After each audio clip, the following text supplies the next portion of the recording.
Yeah, we had a power outage, so I'm getting this started later than like 35, 40 minutes later than I had intended to. So sorry for that, and I'm sure you were confused if you were trying to get in right at 9:15 Pacific time when this was supposed to start.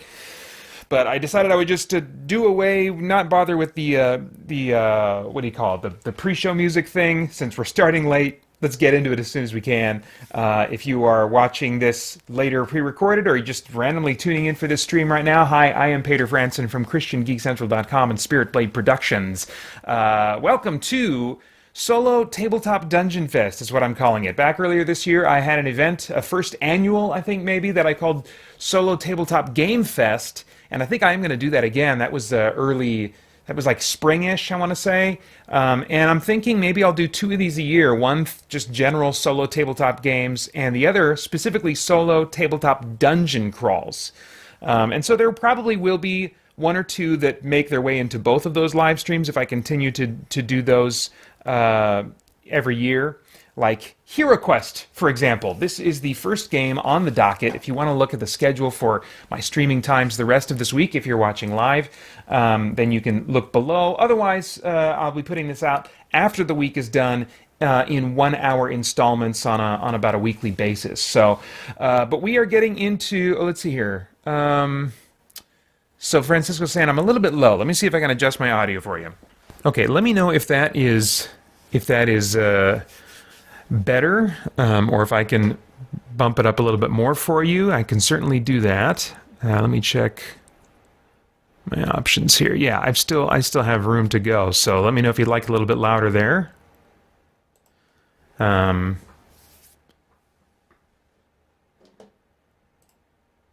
Okay. Oh, I lost my chat window. Where'd it go? Gonna need that. Okay, so yeah, I've got my camera and my setup done differently this time, so it should be much easier for me to keep track of chat if you want to make any comments there. So, but yeah, let's get into HeroQuest. This is a significantly modified version of HeroQuest, and so there's two reasons that I wanted to do it this way. One, because I have played this game so much over the course of my life that I wanted to, just for my own enjoyment, add some new things to it. I've tinkered with this game on and off over the years, but also because there's a reprint. I don't know if it's out yet or coming soon. It's supposed to come by the end of 2021, I believe, unless it's been delayed. I really haven't been keeping up with it, but there is a reprint coming. Oh, good. Much better, Francisco says. Thank you for that. I anticipate that those who buy that reprint that have maybe only played this game, they remember it way back when they were a kid or something, or they've never played it before, they'll buy it and they'll enjoy it for a little while as adult players, or maybe for a long time if they have some younger players in their lives. But if you've been playing these kinds of games for a long time, and the games that were inspired by it, like Descent First and Second Edition, and so many other dungeon crawl board games, I think that you might miss some of the layers of complexity and richness that have been added to this type of tabletop game that is really essentially trying to reduce Dungeons and Dragons down to a more streamlined board game experience. And so I think for those people, they might end up enjoying this enjoying the base game as it is for a little while, and then realize, oh, I wish it had this, I wish it was a little more rich and stuff like that. And so what I'm presenting here is not a suggestion for what you should do playing your HeroQuest game. If you want to know what rules I am playing with, you can look in the links below, and I put a link to where I put my rules on Board Game Geek that I'm playing with. However, even those are out of date now. These rules are in a very experimental stage. And so you're going to see me break the basic rules, both on purpose and on accident, all week long. And I might not always differentiate when I'm doing that, but if you want to see the rules that I'm playing with that are still in flux, because this is a work in progress, I'm just kind of playing around. You'll see me even like messing around with my own decisions and rules and stuff as I play this game probably. But if you want some ideas for where you could take HeroQuest if you want to do something different with it, then I put these live streams and gameplay sessions out there just to maybe stimulate some thought and maybe give you some ideas of what you might want to do in modifying your own home rules. So anyway, the first time that I played through this game, back in the spring, we played through Quest 1 of the base game of HeroQuest. We finished that. Now we're moving into Quest 2. I'm not going to spend near as much time talking about and giving an overview of my rules changes. If you want to, you can go back and watch those videos where I talk more in depth and introduce you much more in depth to the major changes that I've been making to the rules. Right now, I really just kind of want to get into gameplay as soon as possible. So I hope you enjoy following along, even if you don't know exactly what rules I'm playing with and stuff. I'll talk about them some as I'm making decisions and stuff. But we are on Quest 2. Let's get a better look at this here. Quest 2, The Rescue of Sir Ragnar. So let me put this back there and read the flavor text here. Sir Ragnar, one of the Emperor's most powerful knights, has been captured. There's reason to believe that he is being held prisoner by Ullug, the Orc warlord.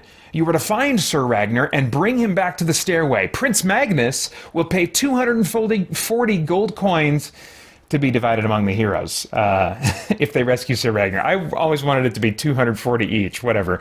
No reward will be paid if Sir Ragnar is killed during the escape. All right, so I got my quest map there. I've got my threat tokens that I cached in for all of the traps, since I will be generating traps differently. And we're going to start with the Barbarian, Thundar the Barbarian. And let's see here. I'm going to... that's right, we don't have to search for traps, because that's just not how traps work anymore. I will have him move... All of my guys can just move a base of 6 if I want them to. And I think I'm going to do that. I'll have him go 1, 2, and then I'll have him search for treasure. Let's just get this... We gotta get our resources going as soon as we possibly can. So, searching for treasure, wandering monster right off the freaking bat. That sucks. As you are searching, a monster stalks you and attacks. Zargon places the wandering monster listed in the quest book on any square next to you. The monster attacks. Immediately return this card to the bottom of the deck. So a couple of things already are going to be going differently with the wandering monster system. I've got a few notes to remind myself of some significant rule changes I want to keep track of. Oh, the first one I forgot is to look for a number. Some of these treasure cards I have, you'll cringe maybe to hear this, but I've written in Sharpie numbers on. I did that years ago. Today I would do it differently. I would sleeve them and put permanent marker on the sleeves instead. But for any of these treasure cards that show up that have a number on them, I roll from my random treasure table. But that's not the case here. We got a normal wandering monster, or is it so normal? Actually, it is not. So the wandering monster for this quest is an orc, and I am going to automatically roll to see if it's something different. It could be an orc or a scout. So let's see. Hang on, I've got to roll until we get... Okay, no, it is just an orc. So let me get the stat card out for orc. I have, I want to say, gosh, 50 maybe, roughly, different monsters that I've made stats for that are a part of this version of the game now. And each of them have special abilities similar to what you would find in Descent First Edition. Here we go, orc. So the orc... has attack 3, defend 2, body 1, mind 2, move 8, and flesh eater, which I believe puts like a bleed token basically on him. Let me double check. I gotta look at my monster abilities reference sheet.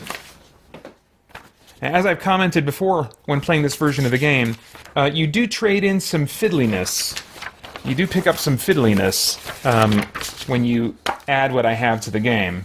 But so far, I'm not feeling like it's too much. Okay, Flesh Eater. Targeted hero gains a bleed token if this ability triggers.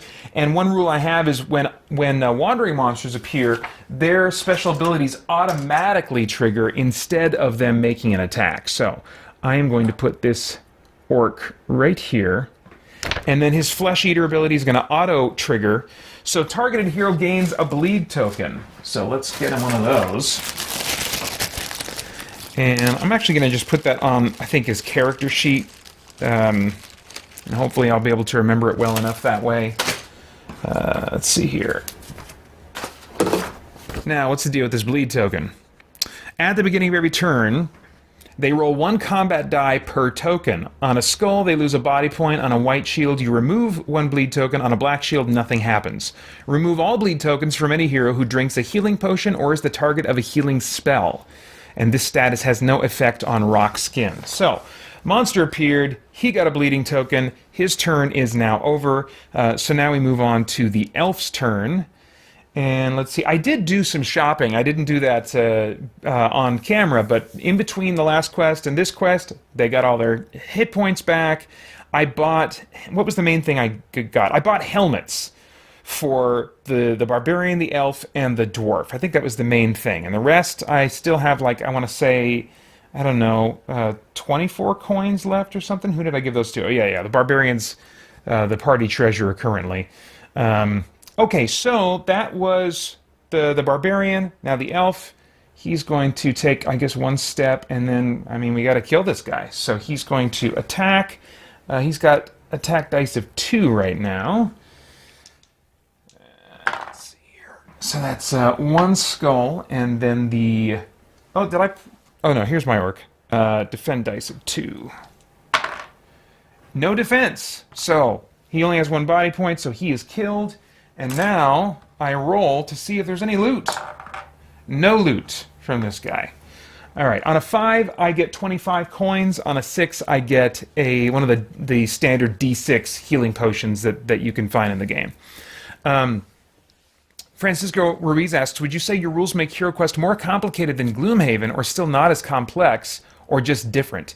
It's funny that you should ask. With my gaming group, the timing is really funny on this. I don't regularly make board game content. I think I'm going to do it in bursts twice a year so that from those I can extract hour-long segments to, put out each week.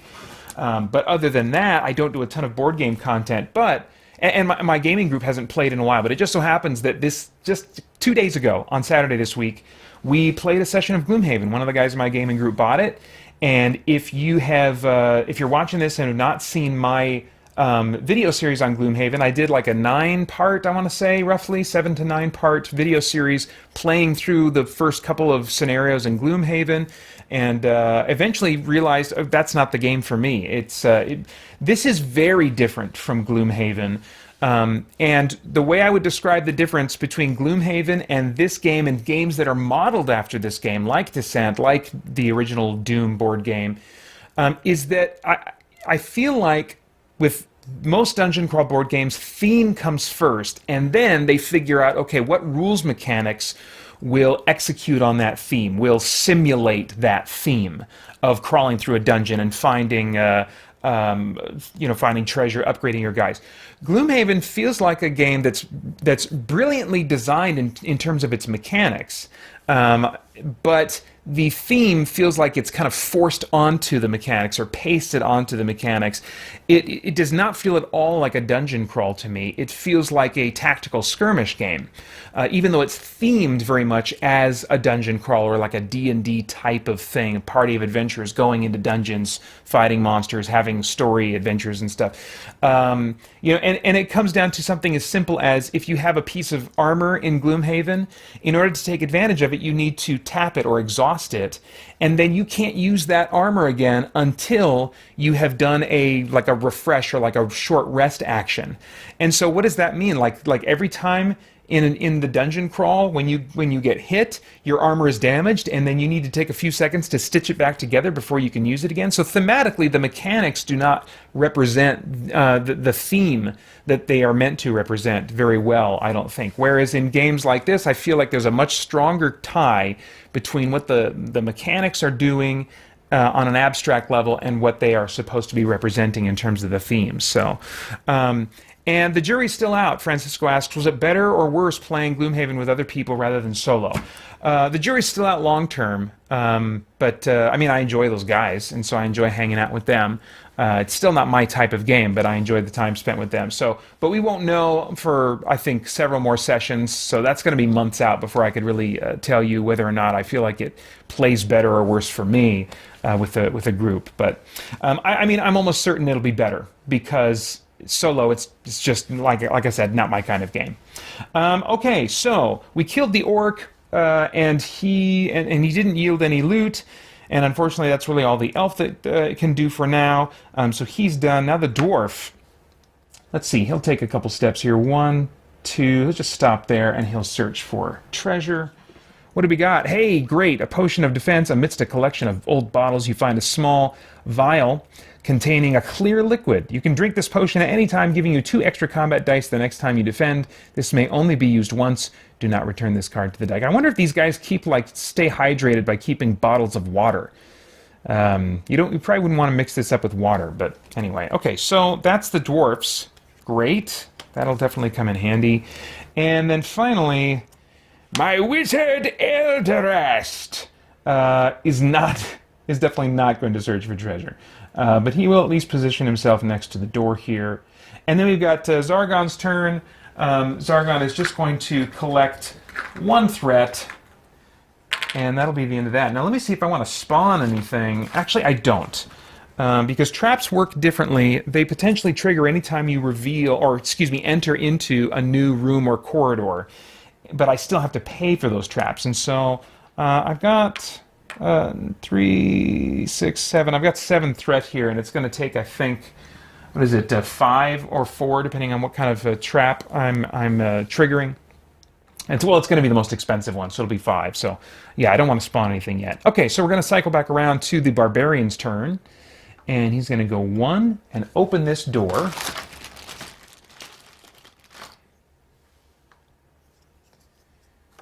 And let's see, nothing I need to set up yet, but then he'll go 2, and now we're going to trigger for 5 threat. 1, 2, 3. 1, 2, 3, 4, 5. I should probably not use tokens and just I'm going to keep a threat tablet. That's going to be faster and easier. Threat. So we've got 7, and now we're down to 2. Okay. So now he's just triggered a pit trap. So the way this works is I need to roll a 6-sided die and get lower than that character's mind points, or else they're going to trigger the trap. Let's see here. Oh, crap. So he totally failed at that. So he triggered the pit trap. And I'm trying to remember, it's been since... where'd my tiles go? Oh, here we go.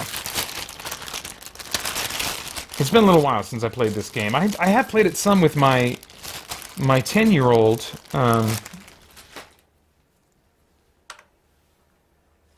There we go. That's actually a descent pit trap. But I need to double check. I think, is it just 1 body point? Let's see here.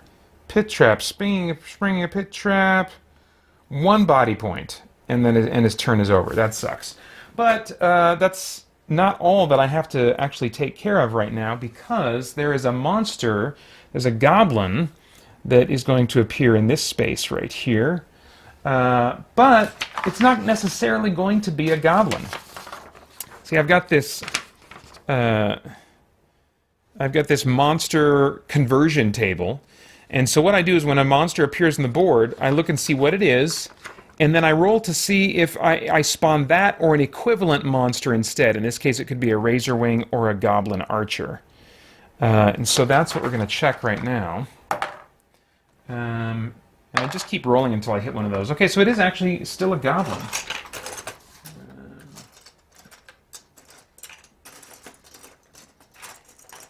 There we go. All right. So we'll put this Goblin out and get his stat card out. Oh, that's right. Oh, I gave these guys a very annoying ability. So this ability is called Steal. And so basically, instead of doing damage, like if his ability triggers, if he tries to trigger his ability and he's successful in triggering it, then he steals 25 coins. The targeted hero, which is, I mean, it has to be adjacent to it, but the targeted hero loses 25 coins. And that really, really sucks. But I really like that rule at the same time because it means that goblins are still a threat even when you get later into the game, because, you know, otherwise physically they're nothing. But, oh, I forgot to do his bleed token, didn't I? We got to do his bleed token. So white shield, is that where I remove it? I'm trying to remember now.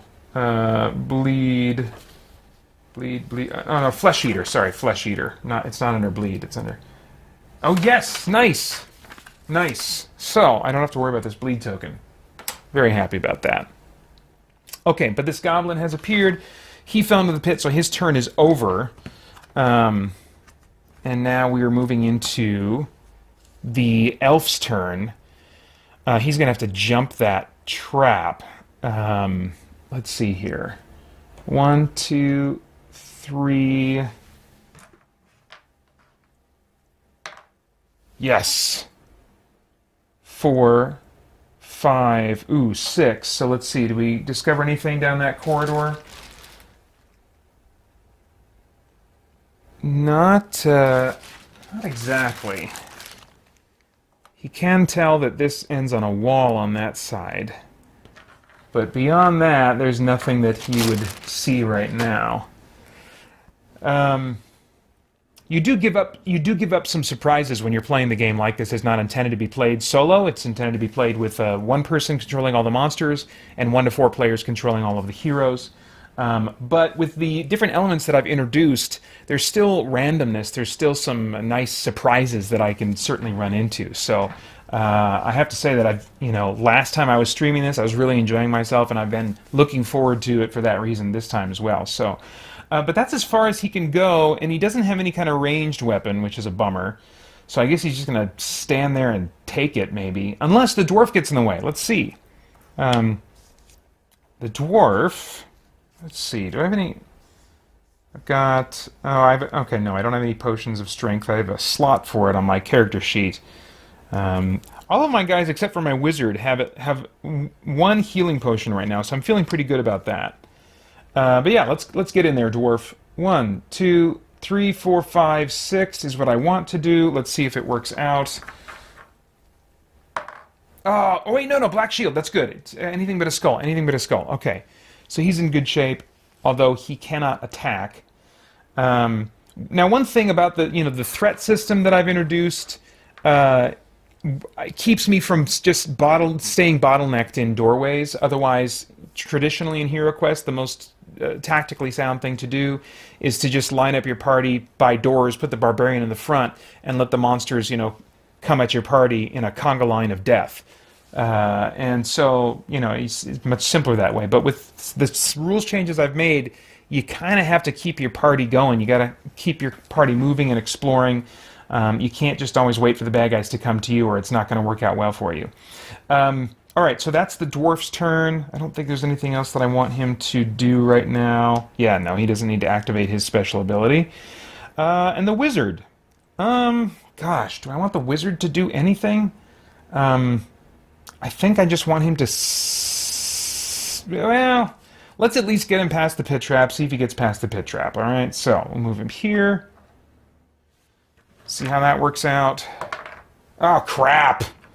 No, he fell into the pit. So he's in here. He lost a body point. Oh, I forgot to take a body point away from the barbarian. I'll take care of that now. Wizard is down. Man, even just taking 1 is brutal for the wizard. I should maybe give him a healing potion next time I think of it. Well, he does have spells, so I think we can be okay with that for now. All right, so Zargon's turn. He's just going to get 1 threat. And let's see here. Oh, yeah. I have a monster out, so the monster gets to do his thing. So he's going to go here, and I am going to try and trigger... Well, steel. Well, does the dwarf have any coins? The dwarf doesn't have any coins on him, so he's not going to trigger steel right now.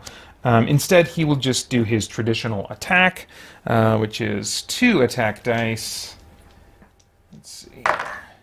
All right, so he gets 1 skull, and the dwarf gets now 3 defense dice. Oh! Oh, wait, no. White shield. White shield is good. Jeez, I am rusty. Yay! Okay, so that's the goblin. Now we move back to the barbarian, who can just step out now. Now, he doesn't have... he only has a short sword, so he can't attack diagonally.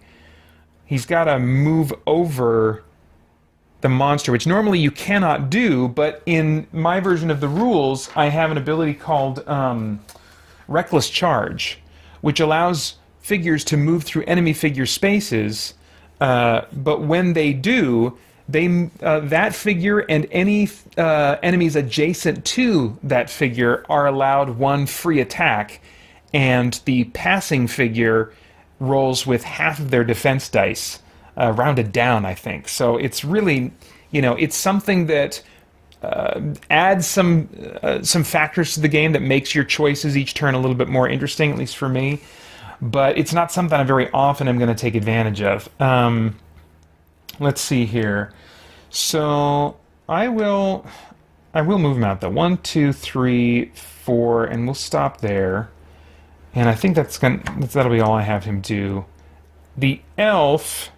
Oh crap! Yeah, all of them are kind of stuck until the barbarian takes his turn.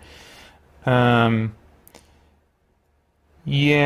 I'll have the. Gosh, I guess I could have the elf move 1 step here and then search for treasure, because he's not in the same corridor anymore with the goblin. So let me do that. That sounds just stupid enough to be fun. So I should have had the barbarian do that too. Actually, it's not too late. It's not too late. I'm going to have the barbarian move here and search for treasure. What do we got? Hazard! Crap. While you are searching, a hidden arrow shoots from the wall, striking you. You lose 1 body point, and your turn is over. Okay, that sucks. Getting off to a bit of a rough start. But dang it, gotta search. I need my loot. Okay, so surely we're not going to get 3 bad treasure cards in a row, right? So now it is the elf's turn, and let's see, he is going to search for treasure. Oh my gosh! Hazard. I did shuffle these. I know I shuffled these. I shuffled them well. Dang it. Have we seen any numbered cards yet? No. Still no numbered cards. All right. Suddenly the stone beneath your feet gives way. You fall into a shallow hole, losing 1 body point and ending your turn. You may climb out and move normally your next turn. Return this card to the bottom of the deck. All right. So that's -1 for the elf.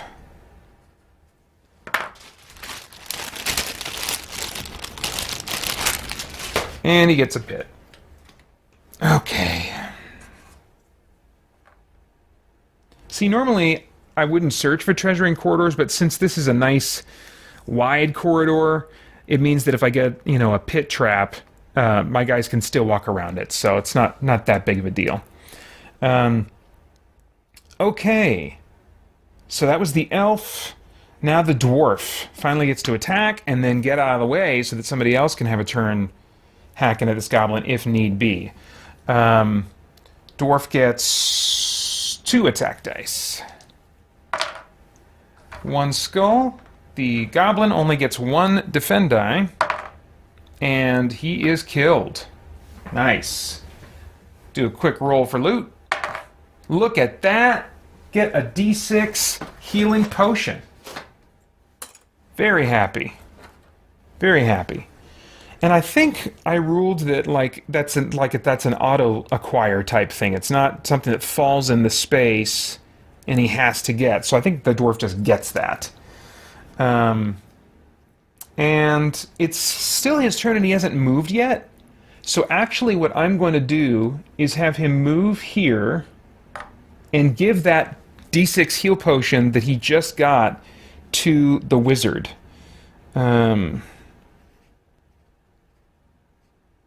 Yeah. That's a very good decision, Paeter. Very good. So that's the dwarf. And now the wizard... Ugh. I'm not that greedy for treasure that I'm going to have him search. Let's go... Let's see here. Well, we just do a clean sweep of the dungeon. I mean, yes, I have access to the map and I could look at it. That's not really going to help me with this quest. But I want to do a clean sweep of the dungeon. That's just how I roll. So he'll go 1, 2, 3, 4, 5 and stop there. And then we have Zargon. Yeah, Zargon's turn. I was like, is it Zargon or the Overlord in this game? I can't remember. Let's see. So that's another threat. I've got 4 now, which I believe is enough to spawn a monster. Yeah, spawning a monster is 4th threat. Do I want to do that, or do I want to save it for a trap? Well, let's see. If I spawn a monster, it has to be weaker than the wandering monster this quest.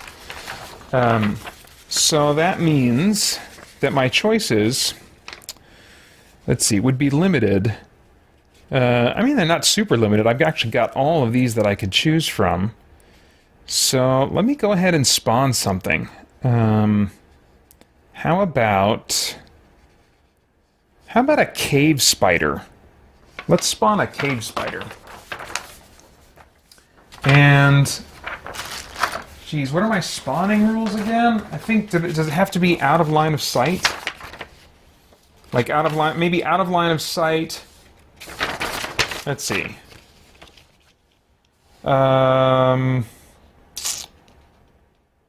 any revealed space that is not in line of sight to any hero. Okay. So...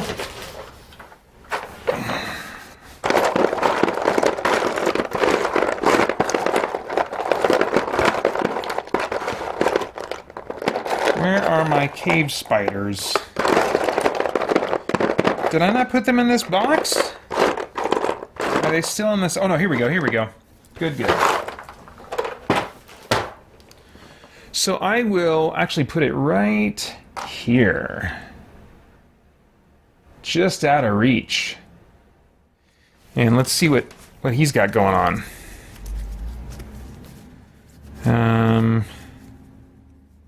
Okay, cave spider. Attack 2, defend 2, body 1, mind 1, move 6, and web. Huh. Well, we'll have to check and see what web is all about. Okay, I think we're back now after another power outage. So I just put the cave spider out, and I was talking about web, his special ability. Let me read that for you. Targeted hero places a web token on their character sheet. At the beginning of every turn, they roll 1d6 per token. On a 5 through 6, remove 1 web token. A hero with any web tokens on his character sheet may not move. Cool, you know, I like the ability, but I don't know that that's really going to be the best way to get at my heroes here. Let's see here. Oh, and he's going to have some disadvantage because he's going to be forced to be in the pit. He won't take damage from being in the pit, but he's going to have to fight from inside the pit. So let's see. I will move him... actually, you know what? I'll just keep him here for now, because I don't think the heroes are going to risk jumping back through that pit just to fight him. Now, when I'm playing solo like this, I do try to segment my mind, and like, I'm not saying that the heroes aren't going to jump back through the pit because I know as the hero player I won't do that. I'm really trying to be in the mindset of I'm Zargon, I'm Zargon, I'm Zargon when it's Zargon's turn. And, you know, if I were playing against my buddy Mark that I played this game with for years and years and years, I would feel the same way. Like, he's not going to go back through. He's going to move. He's going to keep moving. And so I'd rather the spider will come up after them, you know, when he's not going to be at a disadvantage. So I think I've done all I want to do as Zargon for now. And I found that as long as I'm playing a game that's not intended to be solo, that's like this, if I'm playing it solo, and the enemy the turns are segmented, like the Zargon player or whatever the equivalent is not doing things on the hero player's turns, then I feel like I can segment my mind well enough to be like in the total mode of what's best as a Zargon player right now and what's best as a hero player right now, you know. It would be much harder in a different type of game where there's a lot of interactivity going on even when it's not your turn on another player's turn. So anyway, okay, so that's it for Zargon. Now we got Thundar. Well, let's see. We're going to continue our clean sweep of the dungeon. I usually, in whether it's a video game or a tabletop game, kind of run my left hand along the wall and try to systematically explore that way. So let's go 1. Don't want to search for treasure in the hallway. 2, 3, 4. Let's see. Anything I need to reveal here? Actually, yes. There is potentially a goblin down at the end of that hallway. Let's see if it remains a goblin. 3. So no, it's a goblin archer.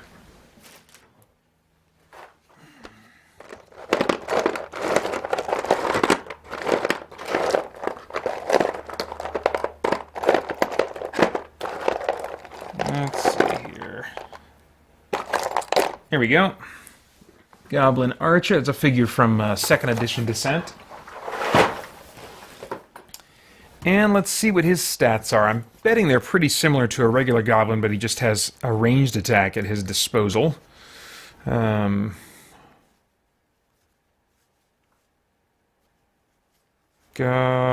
archer. So attack 1. Let's see here. Oh crap, no, it's a little bit more to worry about. Attack 1, defend 1, body 1, mind 1, move 10. Bow, automatic, so that's just like a ranged attack. He can attack any hero within line of sight. And sickly shot. I remember that sucking. Let's see what it is. Sickly shot. Target hero in line of sight. So the bow ability, that's automatic. He doesn't have to roll to trigger that ability. But if he wants, he can try to roll to trigger sickly shot. Target hero in line of sight places a poison/disease token on their character sheet. At the beginning of every turn, they roll 1 combat die per token. On a skull, that's -1 body point. Ooh, so that could really be nasty if you get more than one of these on you. On a white or black shield, remove 1 poison/disease token. So it's kind of like 50-50, I think, if I'm remembering how the dice are constructed. Remove all poison disease tokens from any hero who drinks a healing potion or is the target of a healing spell. And again, this status has no effect on rock skin. Yeah, that's a little bit too tempting. Well, it's not his turn yet. So the barbarian went 1, 2, 3, 4. Well, I might as well start closing the space because he can attack me from where he's at anyway. So 5, 6. Nothing. I usually reveal, even though technically in the rules I wouldn't reveal this hallway until the barbarian goes right here. I usually reveal like this space, the space he would have line of sight to. So there's nothing there that I need to reveal. So he's going to stop there. Nothing else that he wants to do, I don't think. Now we move on to the elf's turn. So he's going to go 1, 2, 3, 4, 5, 6. Crap, yeah, not a lot he can do right there. The dwarf, 1, 2, 3, 4, 5, 6. Well, he can body surf, but do I want to have him do that? He's already... Has he lost any body points? Oh, no, he's at 7, so that's actually pretty good. So we'll put it here. Oops. My camera's dying on me. Okay, hopefully I won't have too many more camera problems. So the dwarf, he was back here somewhere. Yeah, he was going to end his move right there, and then I'm going to have to reveal potentially another goblin. Let's see if it stays a goblin.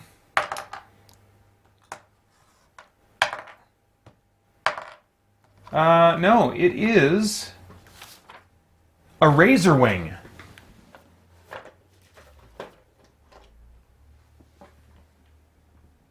So we'll zoom this out just a bit. Razor wing goes here, right in front of a door.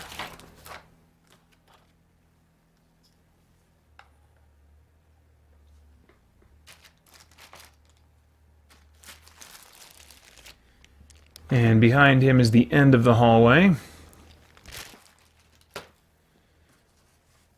Now, Razor Wings, I at least remember, have fly. So that does make them a bit of a pain.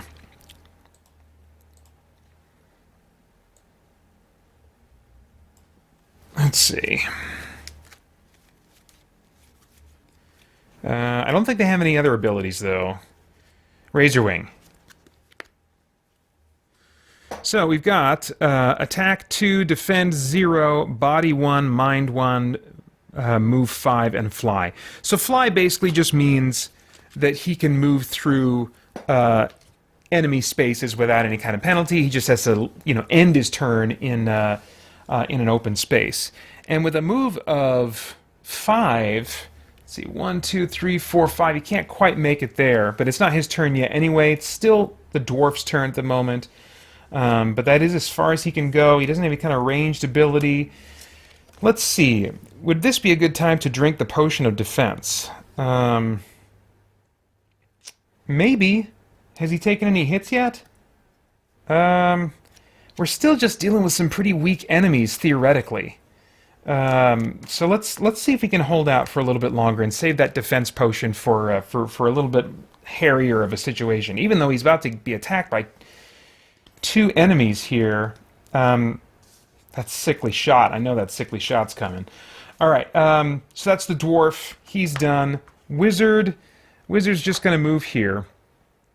Not doing anything daring yet. And now it is Zargon's turn. That brings me up to a threat of 5. And let's see. So I'll be ready to trigger... Oh, crap! Oh, I forgot. Would I have been able to do it anyway? No, I couldn't have.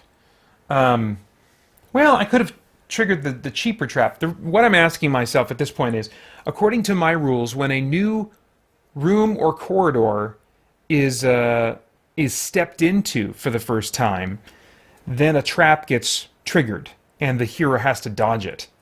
And I will, and I have to do the most expensive trap that I think. What is it that the quest allows, or that I have threat to pay for? I'll trigger the most expensive trap possible with the available threat. Okay, so I would have then had to have tried to trigger a spear trap. So let's go ahead and just try to trigger that spear trap right now.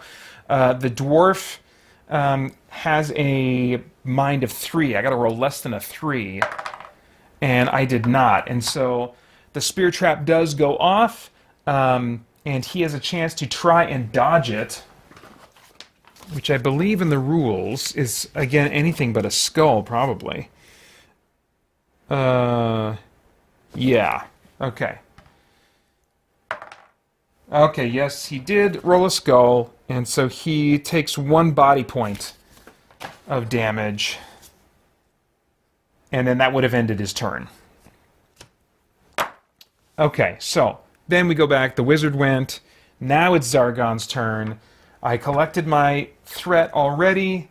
So I only have 1 threat at my disposal at this point. Nothing I can spawn. Let's see. Yeah, let's just go for the sickly shot with the goblin archer. And so the special abilities of my monsters trigger on a roll of 5 or 6. If I'm attempting that. If otherwise, okay, I did roll a 5. If I wouldn't have rolled a 5 or a 6, then he wouldn't have had any kind of attack at all. But he did trigger sickly shot, and so I put a poison disease token on the dwarf, which super sucks. And then the razor wing is, I guess, gonna let's see. At this point, I feel like 1, 2, 3, 4, 5, 6, the heroes can get to me, and so I might as well just start closing the distance. No,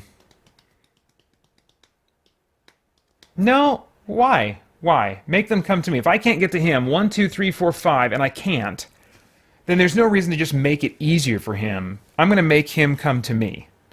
So that is all I'm going to do as Zargon. So let's see here. I did decide to use these tokens from Descent to keep track of when which heroes have gone and which heroes haven't. I've in the last year finally used up 2 tablets because I have 2 copies of HeroQuest, 2 tablets, and so I'm finally having to do like photocopied versions. But yeah, these are used in Descent as part of like keeping track of which special abilities or special turn options that you've done or not, and so I'm using them here just to indicate, okay, ready for battle or have to wait, So I keep track of, even though I use the same stinking turn, the bedwetter turn order, Barbarian, Elf, Dwarf, Wizard, every single time, as I think you're supposed to do. I suppose optionally, I'm sure a very common house rule is to do something like this, just keep track of who's gone and who hasn't and change it up every turn if you want. But I think I'm just going to stick to bedwetter. And I think we're back now. Francisco Ruiz says, stay on power, come on, Schwartz. So next CGC investment is a gas generator? Yeah, maybe. The power company did say that the power is fixed, like it's back on, it's resolved, they didn't propose another time. So if it goes out again, then we'll know that it's somehow my fault. That our entire sector or neighborhood or whatever has been losing power. Anyway, so I had just finished up Zargon's turn, and had resolved not to move the what's this called, the razor wing there. Sorry, let me make sure you can see that. And so now we're back to the Barbarian's turn, and oh geez, oh wait a minute, no. Did I try for? Oh, I did Sickly Shot. That's right, I did Sickly Shot on the dwarf. Okay, great. I was about to give the Goblin Archer another chance to do Sickly Shot. No more chances. Barbarian's making the move. And he's going to go 1, 2, 3 and attack the Goblin Archer. He's got 3, actually, excuse me, he's got 2 + 1 attack dice. Look at that, 2 skulls. I don't even think the Archer can defend. Yeah, he's got 1 defend die, so he's done. Let's see, any loot on him? No loot on him this time. And that'll do it, I think, for the Barbarian's turn. And now the Elf, let's see, 1, 2, 3, 4, 5, 6. Now, in my rules, I can optionally roll, I can either take the 6 movement automatically, or I can roll 2 6-siders and, take whatever result comes from that. I think I might want to take a shot at reaching that Razor Wing, see if I can take him out. Let's see. Oh, man. Even worse. Okay, so he tripped and fell. So we'll go, I guess, 1, 2, 3. Surely the dwarf. Yeah, the dwarf can get ahead of him. That's fine. Dwarf, 1, 2, 3, 4, 5, 6. Okay, so yeah, on the dwarf's turn now. Oh, but he has to resolve Sickly Shot. So, let's see here. It's a skull, he loses a body point. Anything else, he gets rid of the token. Okay, nice. So, no damage from Sickly Shot that time. That's very good. So he's going to move now. 1, 2, 3, 4, 5, 6. And attack with still a mere 2 attack dice. The Razor Wing. Oh man, a complete miss. Crap. Wizard? What are we going to do? Wizard has Seeking Bolt. This is an ability that I came up with here. Wizard deals 1 damage to any monster in his line of sight, and then rolls 1 combat die. On anything but a black shield, the wizard loses 1 body point. The monster may not roll defense dice. I couldn't remember. It is a. I mean, it's seeking. Excuse me. In that. In that it automatically does damage. I couldn't remember as like, do I need line of sight? But I do need line of sight. It's only seeking in the sense that it gets past their defenses, automatically hits if he has line of sight. I suppose I could always change it and say that it doesn't hit automatically, but it can go outside of line of sight within a certain range. I don't know. I like that idea, but I'm not going to mess with that. I'll keep it as it is for now. And so the wizard will go 1, 2, 3, and then just stop there. I'm not sure yet what direction my party's going to be moving in, generally speaking. Oh, I forgot to move that Bane Spider back there in the room, but I'm going to do that now. It's Zargon's turn, so he's going to get 1 more threat. And then, yeah, we'll start with this, with the, not Bane Spider, Cave Spider, Cave Spider. Cave Spider gets a move of 6, so he's going to go 1, 2, 3, 4, 5, 6. He is a coming. And then the Razorwing, oh, dang, crap, I wasn't thinking. The Razorwing has fly. What's his movement? 1, 2, 3, 4, 5. Okay, no, he can't get to the wizard. Boy. That's one thing that is kind of exciting about the changes that I've made to the rules, is that the wizard is not as safe as he typically is in this game. Usually, as long as you're just intentional, your wizard is pretty much untouchable. But with these rules, he is not. Let me see if I can... My camera got... Oh, let's see here. Move that way a little bit. Let me... Can I scooch this way? Somehow with the power outage... Oh, no, that's making it worse. Somehow with the power outage, when things got reset, the camera settings weren't quite what I wanted them to be. I guess that's a little bit better. Okay, that was going to bother me, but I didn't take care of it. So, yeah, no, he'll just attack... The Razorwing's just going to attack the dwarf. So he has an attack of 2. Oh, it's a complete miss. All right, so I'm pretty, as a hero, happy about that. So now it cycles back to my hero's turns. Let's see here. Thundar is not going to explore new territory at this point. Oh, but he can see... Oh, there's a door there that he can see. That once he moved into that spot, I should have realized he'd be able to see. That right there. Or do I want to keep going? I mean, we want to stay pretty unified as a party. Let's have the dwarf keep moving here, and then or let's have the barbarian keep moving ahead, and then the dwarf can make an attack, which I think he'll succeed at, and then follow the barbarian after that. So barbarian's going to go 1, new corridor, check for threat. I only have 2 threat, so I can't afford to spring any traps yet. Let's reveal this hallway here. We've got... no more doors, but where's the... I mean, like tiles here.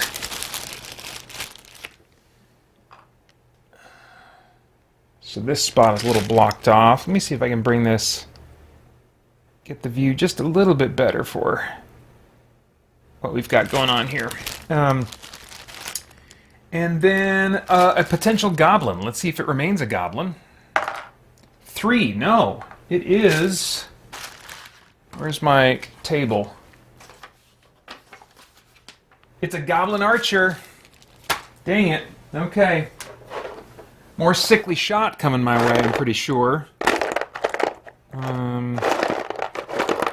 Here we go. So that guy goes right here. But, I mean, I dodged it the last time, so maybe it won't be so bad. So the barbarian, he was right here, I think. And he went 1, 2...